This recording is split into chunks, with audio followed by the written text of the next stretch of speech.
আমি খেলতামই না।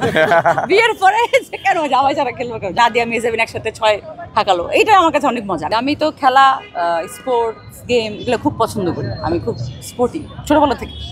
কি মনে হয় এবার টুর্নামেন্টে কত রান করার ইচ্ছা আছে? বা খুবই আনপ্রেডিক্টেবল খেলা, আমি তো বললাম। আর এটা একদম 12টা বেজে যাওয়ার মতন জিনিস। আমরা খুব বলি যে স্ক্রিনের মধ্যে দেখে এটা মারতে পারলো না, এটা ধরতে পারলো না, এটা ক্যাচ ধরতে পারলো না, কি বুয়া।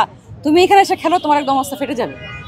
এত কঠিন খেলা বলার মতো না, একদম যে কোনো সময় একটা বল এসে মুখে লাগবে, যে কোনো সময় মনে হচ্ছে যেটা আমি অটো মারতে পারবো, বাট এটা হাত থেকে ফিক্সড, মানে কি বলে ফেসে যাচ্ছে।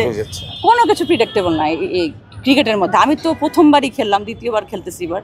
মানে ও এজ এ ক্রিকেটারও বলতে পারবে যে কত কঠিন খেলা। আর আমার কাছে তো দর্শক হিসেবে অনেক ভয়ঙ্কর গেম এটা। সুযোগ পেলে কার বলে 6-4 মারতে চান? সালমান তো জীবন আমার প্রতিপক্ষ হবে না। কার বলে?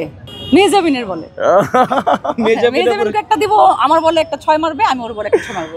আমরা সবসময় একজন একজনের কাজের মধ্যে কেমিও দিই, সো ব্যাপারটা সবসময় ইকুয়াল থাকে। ও অনেক অনেক হেল্পফুল একটা কো আর্টিস্ট, আমার অনেক ভালো একজন ফ্রেন্ড। সো ওটাতে আমি 6 মারবো, আমারটাতে একবার 6 মারবে, আমি আশা করি। আপনার বলে মেহজাবিন আপু 6 মারলো, কিন্তু মেহজাবিন আপুর বলে যদি আপনি আউট হয়ে যান তখন কোনো সমস্যা নেই, আমি ক্ল্যাপ করবো, কারণ আমারটাতে তো মেরেছে। ওইটা একটা ফ্রেম হয়ে থাকবে, আপনারা সেটা আবার শেয়ার দিবেন যে নাদিয়া মেহজাবিন একসাথে 6 ঠাকালো। এইটা আমার কাছে অনেক মজা। আমি তো এর আগেও ইন্টারভিউতে বলেছি যে আমার টিম জিতুক আর আমার যে কোনো ফ্রেন্ড বা কোয়ার্টিস্টের টিম জিতুক, ইন্ডাস্ট্রি তো আমরা জিতেছি, তাই না? তো আমাদের সিসিএল যে সেলিব্রিটি সবাই তো একসাথে, একই পরিবার, জাস্ট দল ভাগ করেছি লটারির মাধ্যমে। এই তো ধরেন আপনার বিপক্ষে ভাইয়া খেলছে এবং ভাইয়া আপনার বিপক্ষে বোলিং করছে, আপনাকে আউট করে দিল, রাত্রে বাসায় গিয়ে কি করবেন? ধরা শেষ তো, বাট ধরা যাবে না, আমরা এক টিমে চলে আসছি। কল্পনার বাইরে, তাহলে আমি খেলতামই না। বিয়ের পরে কেন জামাই ছাড়া খেলবো, কেন জামাই এক টিমে থাকতে হবে। যদি অন্য টিমে থাকতো তাহলে কি করতেন? আমি মনে হয় দর্শকই থাকতাম, আমি খেলতাম না। খেলতাম না? ওকে, আমি জানি না কিছু আসলে। টিম ড্রাফটিংটা হয়েছে এবং আমি পরে জানলাম যে আমরা দুইজন এক টিমে। ফাইন, যদি আলাদা হতো? আলাদা হলেও মানে কি হতো, মেনে নিতাম।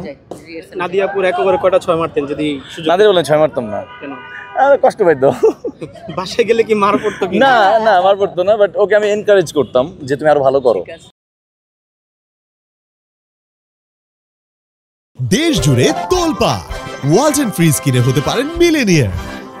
এছাড়াও রয়েছে লক্ষ লক্ষ টাকার ক্যাশ ভাউচার সহ কোটি টাকার নিশ্চিত উপহার।